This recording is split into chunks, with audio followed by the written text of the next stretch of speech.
Willkommen bei Rothausbus. Willkommen zu einem neuen Video mit uns. Wir sind in Paraguay. Genauer gesagt in Fernheim, in der deutschen Kolonie im Chaco. Ja, wir hatten euch ja im letzten Video versprochen, dass wir noch eine Weile hier bleiben, um euch einfach mal ein paar Projekte und Menschen hier vorzustellen. Heute sind wir mit Alvin und Joel verabredet. Bei dem einen gehört die Familie zur ersten Auswandererwelle, die hier im Chaco 1930 angekommen sind. Und der andere ist in jüngerer Vergangenheit ausgewandert und hier im Chaco gelandet. Was dieses fantastische Bier damit zu tun hat, seht ihr im Video. Prost! Prost! Viel Spaß beim Video. Es ist Neugier, die uns treibt, die Ferne, das Unbekannte. Die Freiheit, mit den Jahreszeiten zu reisen. Aktuell sind wir in Südamerika. Willst du mit uns einen ganzen Kontinent entdecken? Dann buch jetzt dein Ticket. Was kostet das? Nichts natürlich, ist gratis. Na dann, bin ich dabei.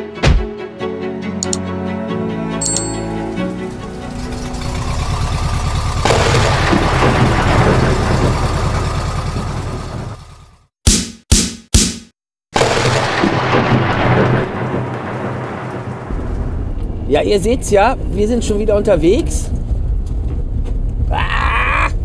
So, und wir haben auch schon wieder die Winterjacken an. Es ist also im Chaco von 40 Grad. Also es war gestern noch so.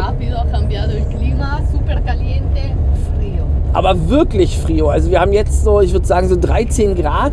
Und gestern waren es knappe 40. Also das war gestern noch so heiß, dass man kaum atmen konnte. Unglaublich. Aber wir nutzen die Zeit für was ganz Tolles. Jetzt kommt was Geiles für euch. Was Geiles für, ja, wie soll man sagen, Deutsche lieben Bier, oder? Ich glaube, Deutsche lieben Bier. Also ich liebe Bier und viele von euch bestimmt auch. Und hier im Chaco ist ja, dadurch, dass hier so viele Deutsche sind, der Bedarf an deutschem Bier, kann man mal sagen, recht hoch. Moral von der Geschichte ist, dass wir jetzt eingeladen worden sind zur deutschen Brauerei in Philadelphia. Und die machen richtig leckeres Bier. Helles, Pilsner, alles, was das Herz begehrt. Ja, und da fahren wir jetzt mal hin und gucken mal, was die uns so kredenzen auf dem Mittag.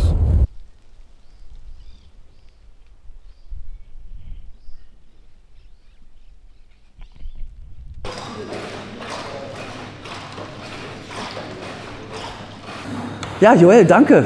Super cool, dass wir das Bierparadies sozusagen besuchen können, weil ich habe euer Bier schon probiert im Hotel. Ja. Und es ist super lecker. Freut mich. Wie seid ihr auf die Idee gekommen, in Paraguay Bier zu brauen? Das ist relativ simpel. Also wir haben vor 8 Jahren uns mit dem Gedanken auseinandergesetzt, dass wir nach Paraguay auswandern als Familie. Und dann waren wir 2 Monate hier Probe wohnen, Probe leben und haben festgestellt, dass es hier kein gutes Bier gibt. Und ich hatte zu der Zeit einen guten Arbeitskollegen, der hat zu Hause Bier gebraut. Und dann stand der Entscheidung relativ schnell fest, dass wir mal privat auf jeden Fall mit einer kleineren Brauerei mal selber Bier brauen. Haben uns eine kleine Anlage gekauft, haben beim kleinen Kursus noch gemacht, beim Arbeitskollegen. Und seitdem brauen wir unser Bier halt dann selber, ja. Ja, super cool. Also ihr beliefert hier die Gastronomie in der Gegend oder Privatleute oder wie? Privatleute und Gastronomie, ja. Also das ist einfach eher so, das ist jetzt keine Industrie, sondern was wir hier haben, ist eine kleine, in Deutschland würde ich sagen, Gasthausbrauerei. Okay. Wie viel Liter schafft ihr da im Monat ungefähr? Also wir könnten 4000 Liter brauen im Monat. Aktuell haben wir so bei 2.000 bis 3.000, je nachdem, wie es läuft. Hammer, und das ist super lecker. Wie viele Sorten macht ihr? Ich habe ja schon gesehen, da ist ja eine ganze Reihe sozusagen. Genau, also wir haben mittlerweile wieder abgespeckt. Am Anfang hatten wir sehr viele Sorten, um einfach mal auch das Thema, was kommt bei den Kunden gut an. Also natürlich haben wir das typische Helle, wir haben Weißbier, wir haben Pils, dann auch noch so besondere Sorten wie ein Red Ale, ein Oktoberfestbier, ein IPA. Dann haben wir mal auch so spezielle Biere wie ein Himbeerweißbier und so weiter. Also da gibt es alles Mögliche. Und es ist so lecker, wirklich. Ich habe das Helle probiert. Ihr habt auch einen Radler, habe ich gesehen. Ne? So nee, das macht ihr nicht mehr? Nee, das Radler, also wenn, dann mischt die Gastronomie das selber. Ach, okay, alles klar. Also, aber wir haben zum Beispiel dann Suave, so ein leichteres Bier hier für die Gegend, weil es halt sehr heiß ist und man möchte dann schon gerne auch mal ein bisschen mehr trinken, was dann halt weniger Alkohol hat. So, das haben wir schon. Ja, das ist dann unser Suave. Und das ist auch eine Innovation von euch? Das, ja, ich würde jetzt mal sagen, um jetzt mal das Thema Umweltschutz, nein, das ist nur Spaß, aber wir verkaufen gerne, weil wir in der Gastronomie ja natürlich sagen wir mal, in solchen Fässern beliefern. Und dann haben wir uns gedacht, wie können wir das auf eine einfache Art und Weise dann natürlich auch für eine Feier, fürs Party. Und dies ist jetzt eigentlich nur, hier hat man ja ganz viel diese Thermose, womit man kaltes Wasser dran hat. Daher auch dieser Hahn hier unten, weil es eigentlich ein umgewandelter Thermos ist. Und da passt dann unser Keck, hören wir mal rein, das passt dann hier so schön gerade perfekt rein, ja, dass man das dann auch wieder zumachen kann. Dann kommt dann noch eine CO2-Flasche rein, man füllt noch Eiswürfel mit oben drauf und dann hat man hier eine fertige Zapfanlage. Kein Stromanschluss, nichts, immer mobil, überall mitzunehmen. Joel, das sind jetzt also eure Biere, oder? Ganz genau. Und was bedeutet denn Chaperon? Chaperon ist für hier, bedeutet auf Deutsch gesehen würde man sagen ein Regenschauer. Ein kleiner Regenschauer.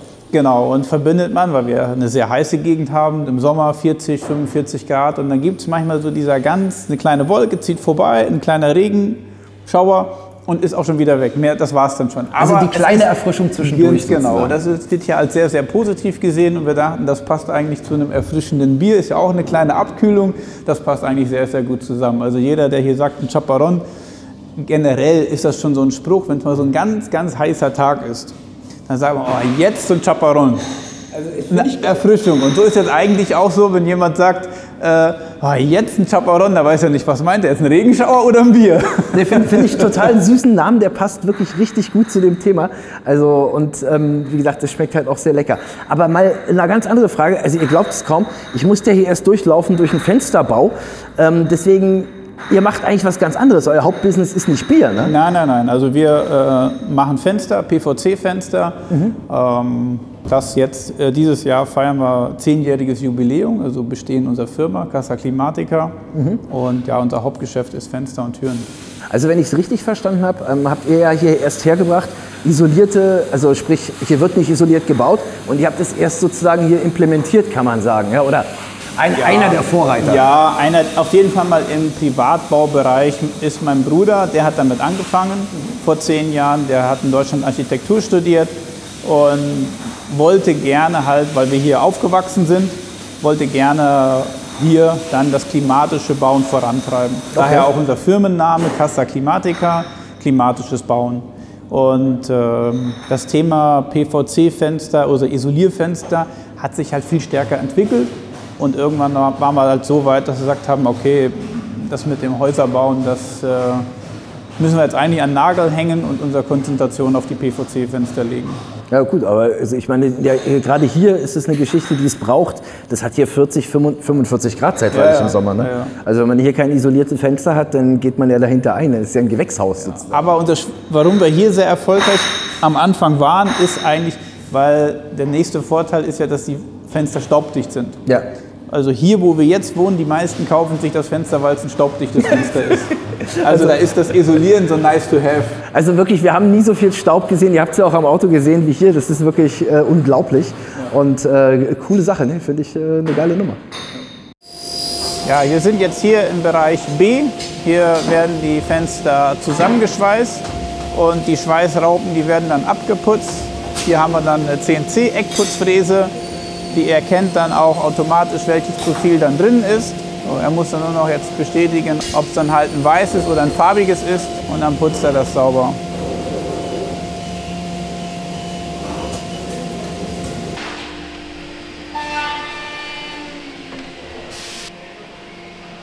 Wie lange gibt es euch hier schon? Wir feiern dieses Jahr 10 Jahre. 10 Jahre und es ist riesig, also habt ihr echt was Geiles aufgebaut. Wie viele Mitarbeiter habt ihr? Wir um die 50 haben wir mittlerweile, ja. Wow. Echt ein mittelständisches Unternehmen und mitten, also hier war ja mal vor 100 Jahren Urwald, ne, wenn ich es richtig sehe. Ne? Ja. Also echt hammerhart, ja. Also ist schwer beeindruckend. Ja, aber wir haben das nicht besiedelt, nicht dass wir uns mit Federn schmücken. Ne? Aber ihr seid Teil dieses weiteren Prozesses. Ja, ja. Also das kann man ja so sehen. Es gibt ja auch Arbeit den Leuten hier. Das ist ja. Aber ich möchte mich nicht der Pioniersarbeit schmücken, da haben andere härter und unter schwierigeren Bedingungen gearbeitet, Also als wir das heute machen. Ja. Mit Blut und Schweiß erarbeitet, aber Ja. das Fundament ist sozusagen, könnt ihr nutzen, um jetzt hier Ganz sozusagen genau. eine Firma laufen zu haben. Schön. Diesen Respekt, den gehört anderen. Ja. Nein, das will ich auch nicht so sagen, aber ich finde es schon schwer beeindruckend. Ich meine, es ist ja schon in Deutschland schwer, ein Unternehmen aufzubauen. Umso schwerer, weit weg. Es kommt alles mit dem Container hierher. Ihr müsst ja irgendwie, das ist ja ein logistischer Riesenaufwand. Ich sage mal so, vorher wollten wir, jetzt müssen wir. Also wenn wir gewusst hätten, was auf uns da alles zukommt, dann weiß ich nicht, ob man das machen würde, weil es halt wirklich herausfordernd ist. Es ist dieses in Deutschland, dass du um die Ecke immer wieder einen Lieferanten hast oder einen, der deine Maschine repariert oder der sich damit auskennt. Du hast überall kompetentes Fachpersonal. Das ist halt einfach hier nicht. Also das ist, man muss sich schon selber durchmogeln und wursteln. Ist schon schwierig, ja, würde ich sagen. Ist herausfordernd, hier so eine Fabrik aufzubauen. Joel, ich muss wirklich sagen, ich bin beeindruckt. Ich sag danke, dass ihr uns einen Einblick gegeben habt in Sehr eure gerne. kleine Firma oder in euer Unternehmen, kann man ja so sagen. Und ja, da sind wir dankbar dafür, dass wir daran teilhaben durften. Sehr gerne.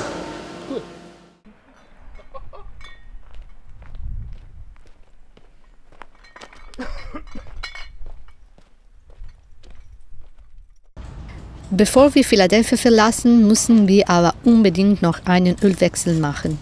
Der letzte ist schon über 6000 Kilometer her. Das war echt mega cool von Joel, dass er uns das gezeigt hat. Hat echt viel Spaß gemacht. Und außerdem, absolut klasse, hat er uns jemanden empfohlen, der hier eine Rinderzucht hat. Und das ist ja hier in Südamerika also einer der Hauptgeschäftszweige überhaupt. Und das ist ein Deutscher, der hat dort seine Farm und der hat uns eingeladen. Und da freuen wir uns total drauf, da hinzukommen. Einzige Problem ist, dass es halt durchgehend immer wieder regnet und wir hier auf matschigen Sandstraßen unterwegs sind. Also wir hoffen, dass wir bis dahin kommen. Das sind jetzt 22 Kilometer Dirt Road und dann sollten wir die Estancia von Alven erreichen. Ja. Cool, und mal schauen, was uns da erwartet. Auf einer ganz normalen Straße links abbiegen. Das ist kein Tor. Wir haben sie gefunden, wir sind unterwegs. 22 Kilometer, bis gleich.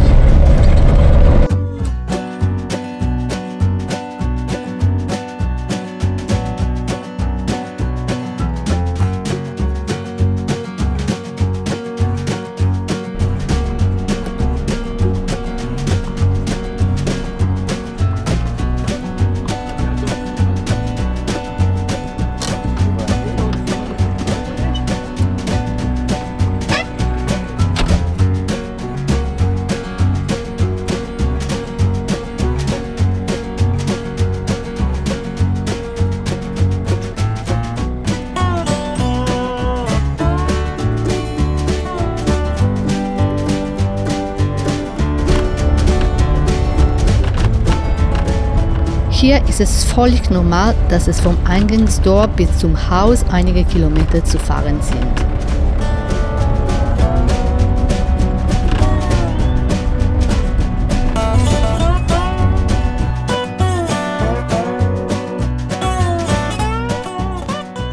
Das Zebu ist eine in Indien beheimatete Rasse.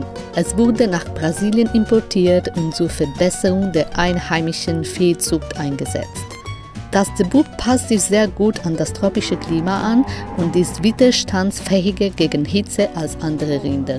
Außerdem hat es eine höhere Krankheitsresistenz, kann in der Trockenzeit den Futtermangel besser überstehen und hat eine bessere Resistenz gegen Parasiten.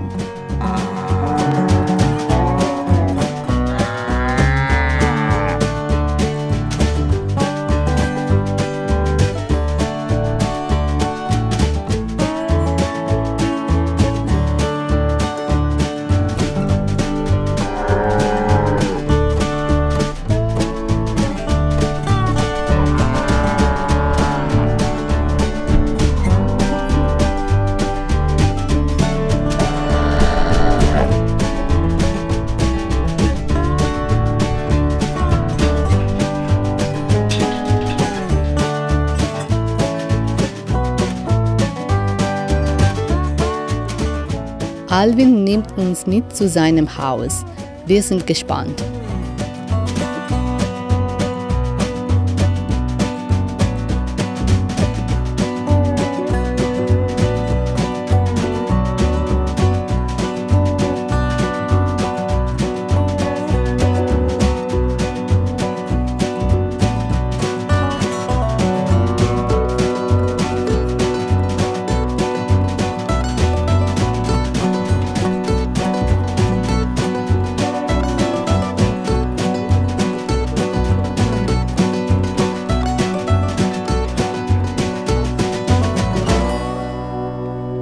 Riech das mal. Ja, super harzig, ne? Tiene una esencia adentro que usa para remedio, para perfumería. Cocinaron esto con vapor y ya sale la esencia. En La Plata hay una fábrica que produce la Wie heißt denn esencia. das? Palo Santo. Palo Santo, Palo sì, Santo. ecco cos'era. Ready.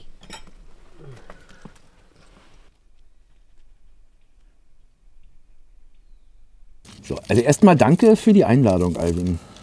Sehr gerne gemacht. Also wirklich super cool und wir haben die ganze Zeit, wir sind ja schon durch Paraguay gefahren und haben die ganzen Fincas links und rechts gesehen, die Estancias, und waren immer wir waren total gespannt, was erwartet uns auf der anderen Seite von diesem Wald. Ist ja mal ein Waldstück und dann weiß man ja nie, was dahinter zu sehen ist. Die weite Öffnung, was da schon dahinter ist, ja? Genau, was uns dort erwartet, und wir sind dir wirklich sehr dankbar für die Einladung.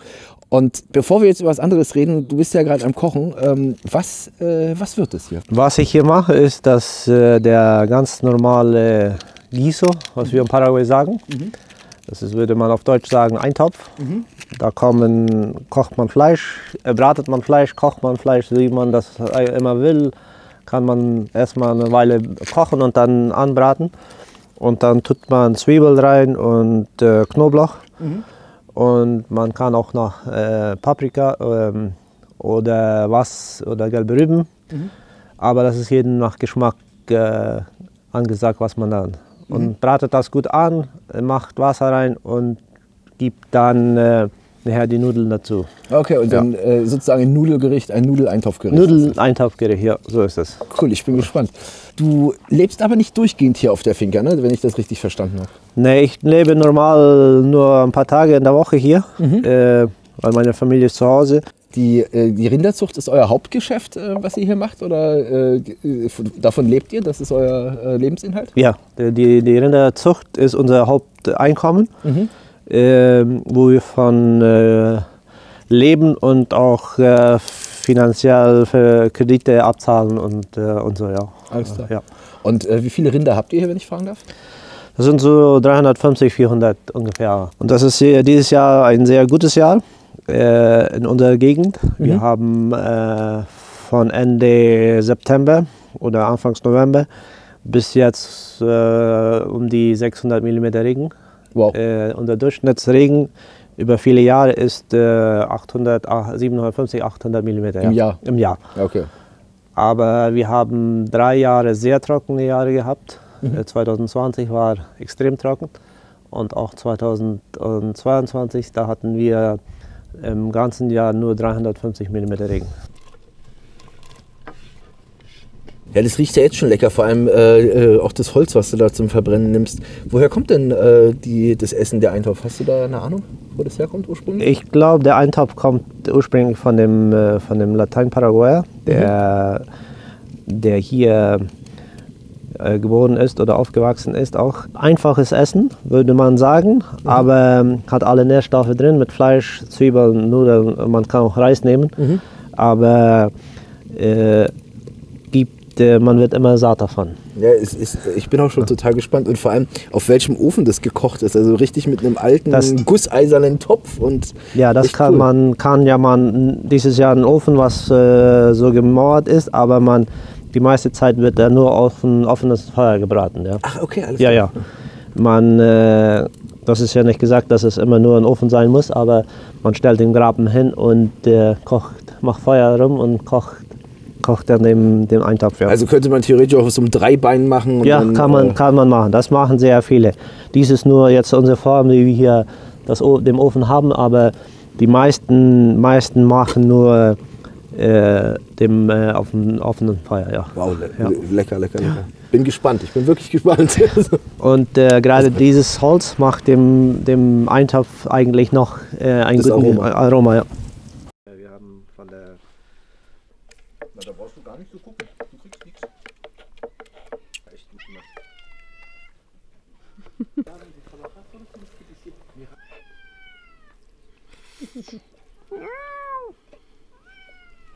Guck mal, Alvin.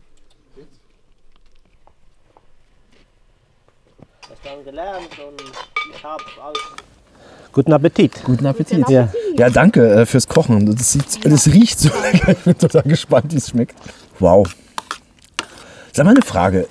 Fühlst du dich eigentlich, also du selber bist ja hier, hast ja schon immer hier gelebt, ne? Du bist ja hier aufgewachsen. Ja. Ne? Fühlst du dich noch deutsch? Kann man das so sagen? Kann man das fragen? Ja, richtig fühle ich mich nicht Deutscher.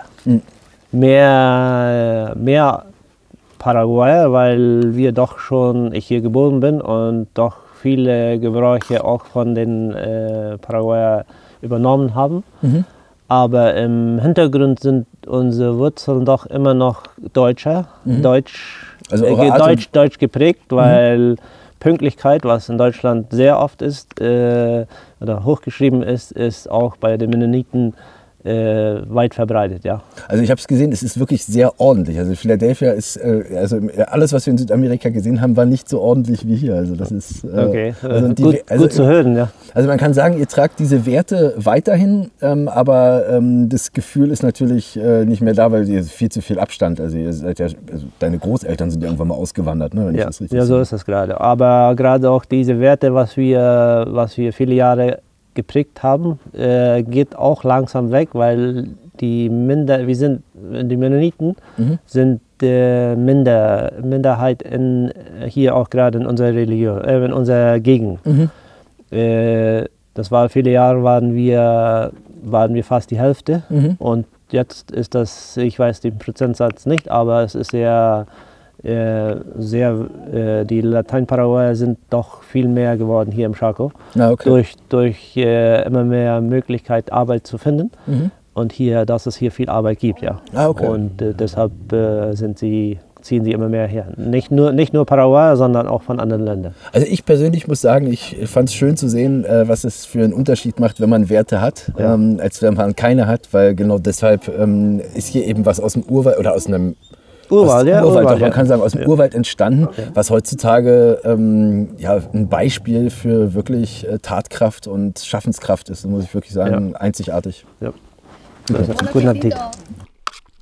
So lecker. So fantastisch.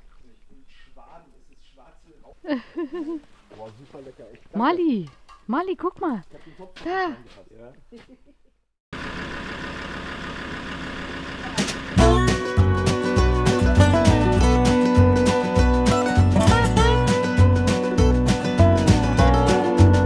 Ist das jetzt hier? Wieso hast du das Wasser hier auf der Höhe? Das ist meine Reserve für das ganze Vieh. Okay. Von hier aus, weil das eine Höhe hat, drückt das ohne Pumpe bis 4 Kilometer, was ich das jetzt hier was das drückt, ja. Das heißt, du hast also, du pumpst es hier nur einmal hoch und dann kommt es in alle Viehtränken automatisch wieder raus? Ich pumpt das hier voll oder hoch, bis es sein Niveau hat. Und dann hat jeder Behälter, wo das Vieh trinkt, hat einen automatischen Ventil. Wenn der Behälter voll ist, schließt das ab. Ja. Okay, cool. Und wenn das wieder trinkt, das Vieh, geht der Wasserstand runter, geht er auch runter und dann füllt er sich wieder. Okay, alles klar. Die kommen normal durch die Schleuse. Die Rinder, ja. Also die Rinder rein, okay. Da hinten beim Tor. Und werden dann hier in den einzelnen Lottes geteilt. Und dann gehen die durch den engen Vorhof oder Gang rein. Und dann kommt die und dann bis da hinten. Und wird es einmal vollgejagt, getrieben. Und hier kann man dann denen impfen, ja. Impfung geben, Behandlung zählen, Behandlung oder Impfung gegen Tollwut oder gegen andere Krankheiten, was wir auch impfen, die werden dann einmal vollgejagt, können normal 12, 13, je nachdem wie groß die Kühe sind, können da rein. Und dann impft man denen an der Seite vom Genick. Hier macht man das Tor dann offen, entweder gehen die dann da rein oder man macht das hier und dann gehen die in anderes. Ja. Und dann gehen sie wieder raus. Und wenn man dann wiegen will, da ist die Waage werden die dann gewogen und ein zweiter ist dann der Cepo, sagen wir, wo wir die Rinder einklemmen, wenn die irgendeine schwere Verletzung haben oder wenn man was anderes machen will, ja. Dass man Oder wenn man gerade, so wie ich erst erzählt habe, künstliche Besamung macht. Dann kann man sie da fixieren. Fixieren und die Arbeit da verleisten, dass sie nicht schlagen oder den Arzt nicht verletzen. Ja. Ja, besser ist. Ja. 89. Was? Was? 90, Scheiße. Na, quasi 90, ja. Ach du Kacke. Nur Funktion. Ach du Scheiße, was ist denn los? Ich hab die Taschen voll. Aber der John Deere hat gedacht, ein sehr gutes, diese Modelle haben ja...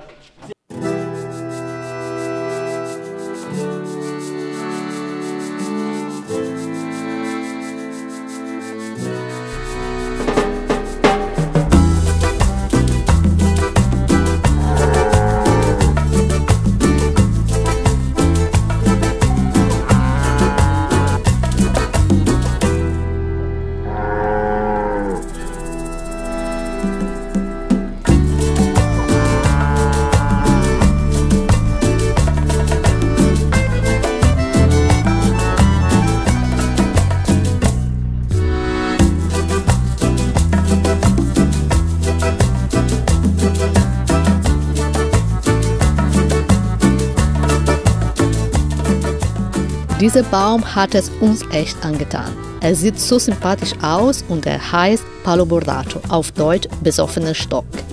Die Fasern in den Früchten werden als Fuhrstoff verwendet.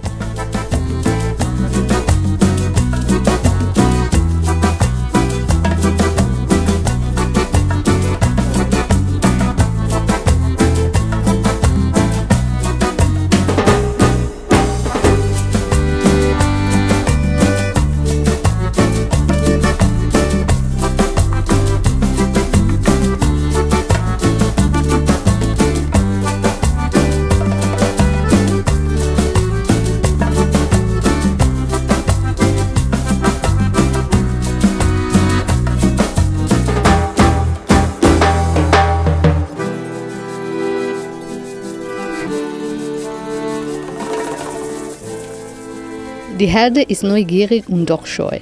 Eine Kuh war dann aber doch sehr zutraulich und am Ende eher aufdringlich.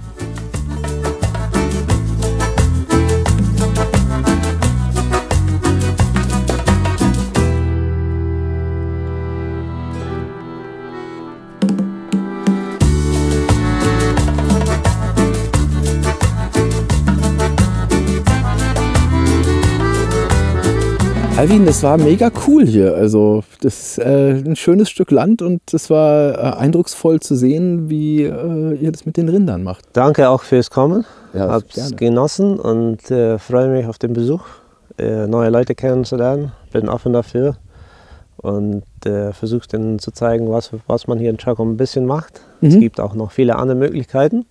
Ist nur eine kleine Sache, aber schön, dass ihr hier wart. Und genießt den Chaco, genießt Paraguay weiter. Machen wir. Habt viel Erfolg auch in eurer Tour, was ihr auch immer macht. Ja? Machen wir. Das heißt also, wenn jemand Bock hat, hier im Chaco ist und sich dafür interessiert, wie ihr auf so einer Estancia lebt, dann könnt ihr sich ruhig bei uns melden und ich kann den Kontakt weitergeben. Konnte kein Problem sein. Super cool. Super. Und dann Super. Vielen Dank. Super cool. Danke dir und ja, war ein schöner Tag.